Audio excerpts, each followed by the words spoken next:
जय श्री कृष्णा। उम्मीद करती हूँ आप सब अच्छे होंगे।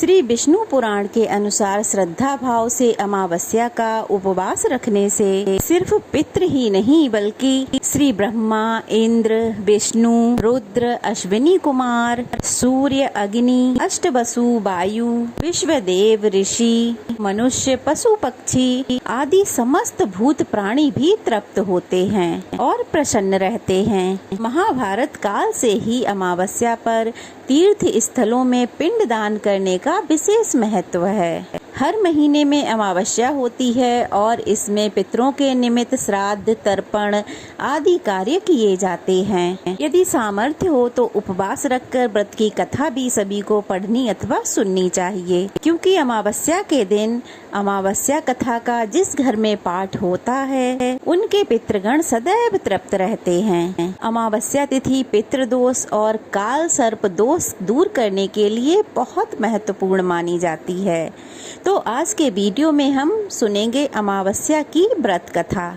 प्राचीन कथा के अनुसार बहुत साल पहले की बात है। किसी गरीब ब्राह्मण परिवार में पति पत्नी और उनकी एक पुत्री रहा करती थी। सारा परिवार भगवान की भक्ति में लीन रहता था। उनकी पुत्री सुंदर, संस्कारी और गुणवान थी। वह उसके लिए वर की तलाश कर रहे थे, किंतु निर्धन होने के कारण उसके विवाह में बाधाएं आ रही थीं। भगवान की कृपा से एक दिन उनके घर में एक बहुत बड़े महात्मा आए। उस कन्या ने उनकी खूब सेवा की। कन्या के सेवा भाव से प्रसन्न होकर महात्मा ने उसे आशीर्वाद दिया। तब उस लड़की के पिता ने कहा, महात्मा जी, हम बहुत समय से अपनी पुत्री के विवाह के लिए वर की तलाश कर रहे हैं, मगर हमारी निर्धनता के कारण हर बार बात बनते बनते रह जाती है। कृपया बताइए हमारी लड़की के हाथ कब पीले होंगे। महात्मा जी ने उस लड़की का हाथ देखा और फिर कहा, इस लड़की के हाथ में तो विवाह की रेखा ही नहीं है। यह बात सुनकर ब्राह्मण बहुत उदास हो गए और फिर बोले, क्षमा करना महात्मा जी, मैं आपके कहने का अर्थ नहीं समझ पाया। महात्मा जी ने फिर कहा, तुम्हारी पुत्री के भाग्य में विवाह का सुख नहीं लिखा है। महात्मा जी के मुंह से ऐसे वचन सुनकर वह ब्राह्मण दंपत्ति रोते रोते महात्मा जी के चरणों में गिर गए और उनसे समाधान बताने के लिए विनती करने लगे। महात्मा जी ने उन्हें अपने चरणों से उठाया और कहा कि पास ही के एक गांव में सोना नाम की एक धोबन रहती है। वह बहुत पतिव्रता है। वह अपने बेटे और पति और बहू के साथ रहती है। वह बहुत पतिव्रता है। यदि आपकी पुत्री उसे अपनी सेवा से प्रसन्न कर ले और आशीर्वाद के रूप में उसकी मांग का सिंदूर ले ले, तब ही इसका विवाह संभव है। ऐसा करने से इसे अखंड सौभाग्य की प्राप्ति होगी। अगर ध्यान रहे वह पतिव्रता महिला कहीं भी आती जाती ना हो। ऐसा कह महात्मा जी वहाँ से चले गए। अब भोर होते ही ब्रह्माणी ने अपनी पत्नी को सोना नाम की धोबन की सेवा करने के लिए भेज दिया। लड़की पूरी सेवा भाव से सोना धोबन के घर की साफ सफाई, पूरा काम काज उन लोगों के उठने से पहले ही करके अपने घर को आ जाती थी। यह क्रम बहुत दिनों तक चलता रहा। तो एक दिन सोना धोबन अपनी बहू को शाबाशी देते हुए बोली कि बहू, तुम तो ब्रह्म मुहूर्त में ही उठ के घर का सारा काम काज कर लेती हो और मुझे पता भी नहीं चलता।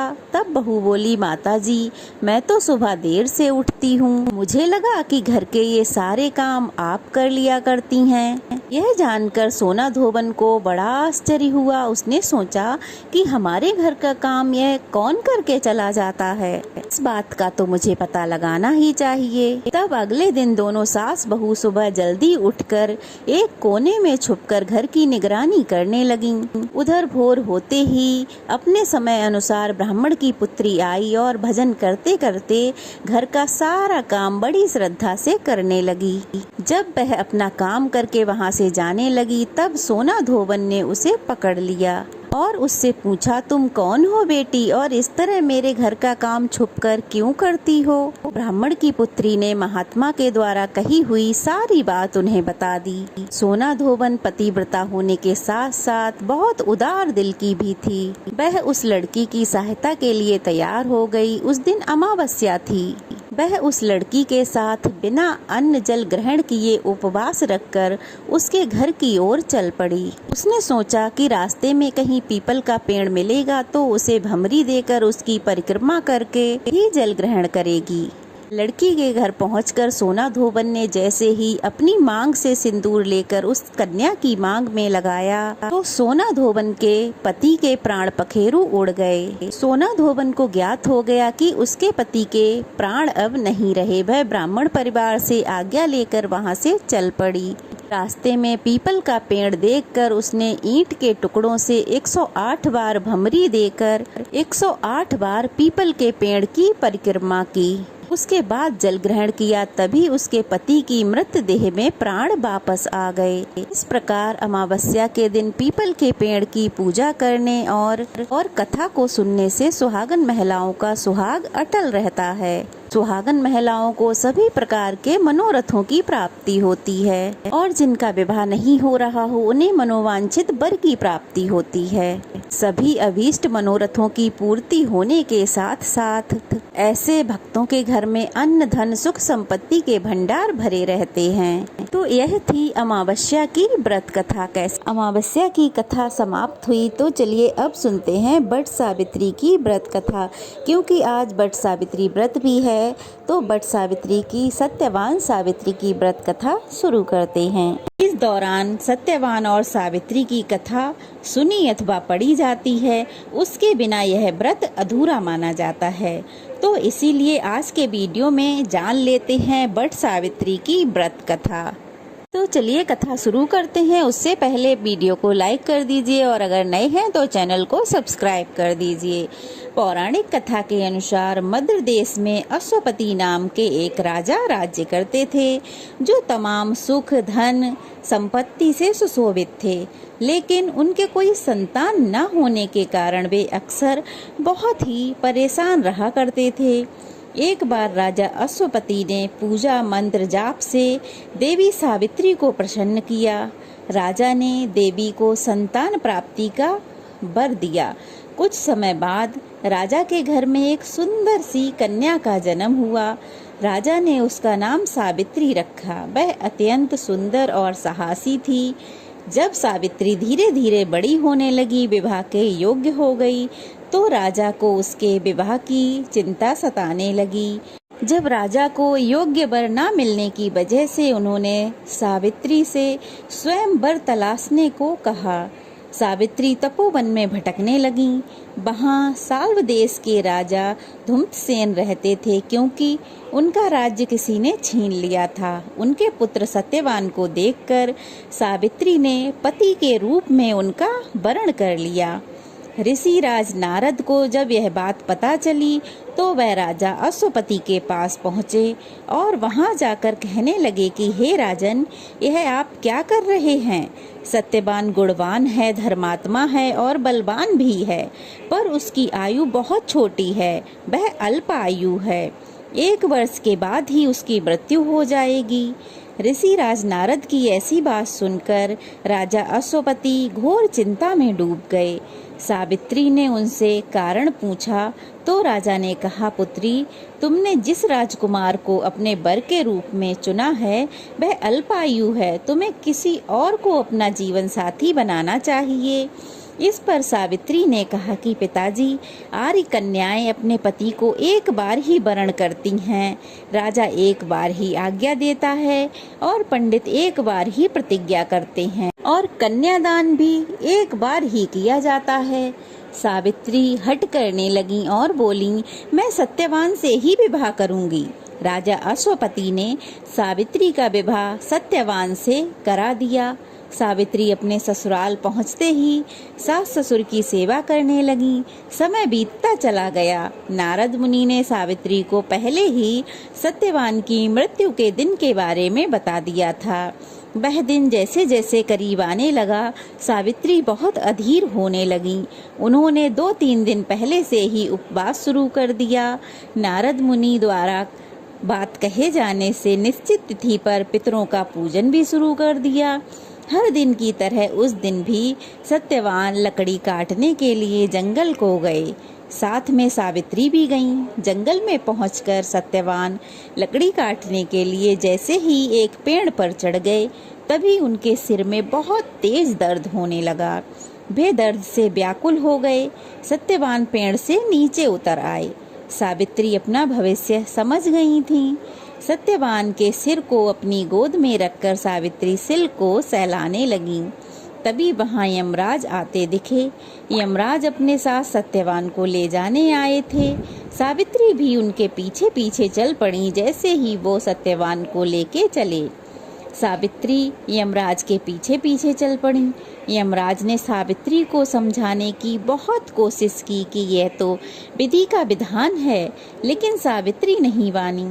सावित्री की निष्ठा और पति परायणता को देखकर यमराज ने देवी सावित्री से कहा कि हे देवी, तुम धन्य हो। मैं जहाँ इनको जिस लोक में लेकर जा रहा हूँ, वहाँ कोई भी जीवित प्राणी नहीं जा सकता, इसलिए तुम लौट जाओ। परंतु सावित्री नहीं मानी। वह फिर भी यमराज के पीछे पीछे चलने लगी। तो फिर यमराज ने उनसे कहा कि देवी, तुम मुझसे कोई वर मांगो, मैं तुम्हें कोई वर दूंगा और फिर तुम लौट जाना। सावित्री ने कहा कि मेरे सास ससुर वनवासी हैं और अंधे हैं, उन्हें आप दिव्य ज्योति प्रदान करें। यमराज ने कहा ऐसा ही होगा, जाओ अब लौट जाओ। लेकिन सावित्री अपने पति सत्यवान के पीछे पीछे चलती रहीं। यमराज ने कहा देवी, तुम वापस जाओ। सावित्री ने कहा भगवान, मुझे अपने पति के पीछे पीछे चलने में कोई परेशानी नहीं है। पति के पीछे चलना तो मेरा कर्तव्य है। यह सुनकर उन्होंने फिर से उन्हें एक वर मांगने को कहा। दूसरे वरदान में सावित्री बोली, हमारे सास ससुर का छिना हुआ राज्य उन्हें पुनः वापस मिल जाए। यमराज ने सावित्री को यह वरदान भी दे दिया और कहा अब तुम लौट जाओ। लेकिन सावित्री नहीं मानी और फिर भी उनके पीछे पीछे चलती रहीं। यमराज ने कहा सावित्री, तुम तीसरा वर मांगो, मैं तुम्हें तीसरा वरदान देता हूँ। इस पर सावित्री ने संतान और सौभाग्य का वरदान मांगा। यमराज ने इसका वरदान भी सावित्री को दे दिया। सावित्री ने यमराज से कहा कि प्रभु, मैं एक पतिव्रता पत्नी हूँ और आपने मुझे अभी अभी 100 पुत्रवती होने का आशीर्वाद दिया है। यह सुनकर यमराज को सत्यवान के प्राणों को छोड़ना पड़ा। वह मजबूर हो गए। यमराज सत्यवान के प्राणों को छोड़कर वहां से अंतर्ध्यान हो गए और अब सावित्री उसी बट वृक्ष के पास आ गईं जहां उनके पति का मृत शरीर पड़ा था। परंतु सावित्री जैसे ही वहां पहुंची तो उन्होंने क्या देखा है कि मृत शरीर की जगह वहां सत्यवान जीवित हो गए हैं और खुशी खुशी वहां बैठे हुए हैं। यह देख सावित्री बहुत खुश हुई और तभी से यह बट वृक्ष का पूजन किया जाता है, क्योंकि बट वृक्ष की आयु बहुत लंबी होती है। तब से ही यह बट सावित्री का व्रत रखा जाता है। सभी सुहागिन महिलाएं 16 श्रृंगार करके सुबह सुबह अपने पति की लंबी आयु और सुख समृद्धि के लिए बट सावित्री का व्रत रखती हैं, पूजा करती हैं। निराहार व्रत रखा जाता है। किसी किसी के यहाँ पूरे दिन का व्रत रखा जाता है, किसी किसी के यहाँ पूजा करके व्रत का पारण कर लिया जाता है। अब तो सावित्री सत्यवान दो सब खुशी खुशी अपने राज्य को चल पड़े। माता पिता को दिव्य ज्योति प्राप्त हो गई। इस प्रकार सावित्री सत्यवान चिरकाल तक अपने राज्य का सुख भोगते रहे। तो यह थी सत्यवान सावित्री की व्रत कथा। कैसी लगी कमेंट बॉक्स में अवश्य ही बताइएगा और इस कथा को ज़्यादा से ज़्यादा लोगों तक शेयर कीजिए ताकि बट सावित्री वाले दिन सब इस कथा को पढ़ सकें अथवा सुन सकें। कथा अच्छी लगी हो तो एक कमेंट कीजिएगा और नए हैं तो प्लीज़ चैनल को सब्सक्राइब कर लीजिएगा। तो चलिए फिर मिलते हैं। बट सावित्री व्रत की आप सबको बहुत बहुत शुभकामनाएं। बट सावित्री व्रत कब है, पूजा विधि क्या है, इसका वीडियो मेरे चैनल पे अपलोडेड है। आपको अगर कोई कंफ्यूजन हो तो आप जाकर वहां देख सकते हैं।